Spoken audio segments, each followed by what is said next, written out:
Hello नमस्कार, मैं श्रद्धा शिर्के आज आपसे नॉमिनेशन और असाइनमेंट ये दो सब्जेक्ट पे बात करने वाली हूँ।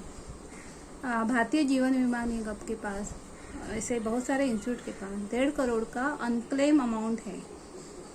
तो पॉलिसी इन्वेस्ट करने के बाद हमें सारी डिटेल्स भरना ज़रूरी होता है। बहुत बार कंपनी को पता भी नहीं होता कि फैमिली तक पैसे कैसे पहुँचाई जाए। बहुत बार इंश्योरेंस जितना इम्पोर्टेंट है उतना ही मिसअंडरस्टैंड भी है इसके बारे में। तो आज का सब्जेक्ट है नॉमिनेशन। लीगल टर्म के अनुसार नॉमिनी जो होता है, जो उसके न रहने पर उसका जो बैंक का या इंश्योरेंस का अमाउंट है वो उसके फैमिली को लौटाया दिया जाता है। उसको हम वारिस कहते हैं। फैमिली बहुत बार में हम लोग ट्रेजेडी भी सुनते हैं, सीए, लॉयर्स, बहुत सारे बड़े बड़े बिजनेसमैन। तो ऐसा क्यों होता है? क्योंकि वो नॉमिनेशन या इंश्योरेंस नहीं लेते, इस वजह से होता है। जब हम पहले बार जॉब या बिजनेस स्टार्ट करते हैं तब हम एक पॉलिसी ले लेते हैं और उसको नॉमिनेशन करना बहुत ही ज़रूरी है। हम एड्रेस बदलते हैं, फ़ोन नंबर बदलते हैं। तो हम एक अच्छी आदत लगा लेंगे आज से कि साल में एक बार हमारी फाइल बनाएंगे। उसमें हमारे टोटल इन्वेस्टमेंट कितने हैं और उसमें नॉमिनी कौन कौन है, ये हमारे फैमिली मेम्बर्स को हम बता देंगे। नॉमिनेशन आज अगर आप आपके फाइनेंशियल एडवाइज़र को घर पे बुलाएंगे तो नॉमिनेशन मल्टीपल नॉमिनेशन होता है। नॉमिनेशन अगर आपके फैमिली मेम्बर्स में 2 मेंबर्स है तो आप 2 मेंबर्स को ऐड कर सकते हैं 50-50%।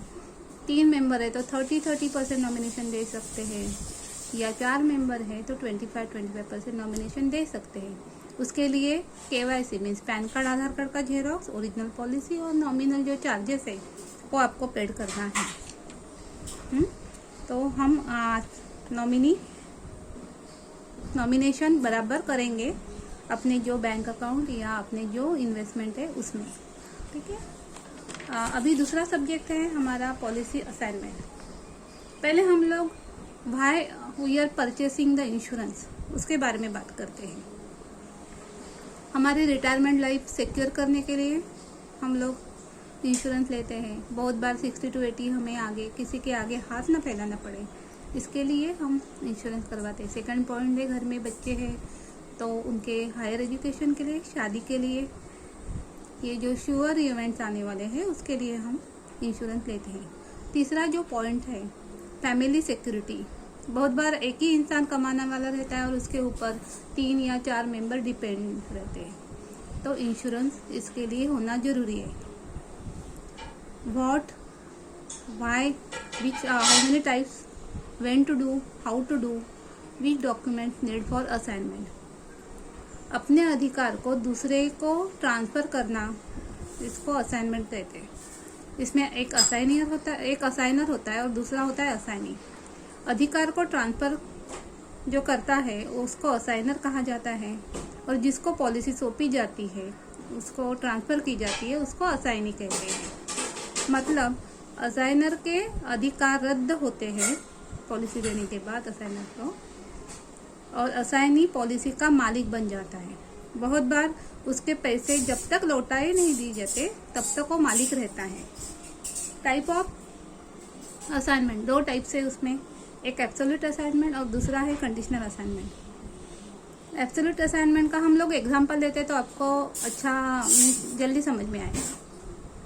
मान लीजिए मुझे एब्सोल्यूट असाइनमेंट करना है, means absolute assignment means policy gift करना है मेरे फ्रेंड को। मेरे फ्रेंड का नाम है ए नाम जान लीजिए। तो उसको मुझे मिनिमम 25,000 है, मान लीजिए मैंने 50,000 का पॉलिसी उसको गिफ्ट किया। अभी वो पॉलिसी गिफ्ट किया तो मेरे फ्रेंड की पॉलिसी हो गई, वो राइट्स सब फ्रेंड्स को मिल गए। और उस पॉलिसी उसके फाइनेंशियल ज़रूरत के वक्त सेल कर सकता है, कुछ भी कर सकता है, या डबल अमाउंट भी उसके ऊपर ले सकता है। बहुत बार ग्रैंड पेरेंट्स अपने ग्रैंड चाइल्ड के लिए ये एब्सोल्यूट असाइनमेंट करते हैं, या कोई भी अपने फ्रेंड्स को या फैमिली मेम्बर्स को, भाई बहन या एक दूसरे को गिफ्ट कर सकते हैं। दूसरा जो है एग्जाम्पल कंडीशनल असाइनमेंट। बहुत बार हम लोग हाउसिंग लोन लेते हैं। मान लीजिए 50 करोड़ का 50 लाख का लोन दिया, और उसके लिए 50 लाख की पॉलिसी ली और वो असाइन करके कंडीशनल असाइनमेंट उसके साथ बैंक को दी। तो जब तक ये लोन का टर्म है 10 साल में मुझे लोन पेड करना है, तो लोन के जो पीरियड में अगर कुछ हो जाता है तो भारतीय जीवन बीमा निगम वो लोन पेड कर देगी।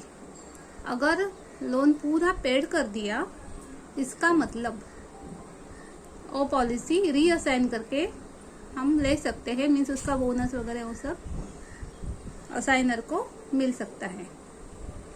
अभी हम जो एब्सोल्यूट जो असाइनमेंट के बारे में बात किया, उसके लिए हमें whole life policy, endowment policy, ऐसे गारंटेड रिटर्न वाले पॉलिसी लेना चाहिए। आपको अगर उसके बारे में सही और डिटेल जानकारी चाहिए तो आप आपके फाइनेंशियल एडवाइजर को फ़ोन कीजिए।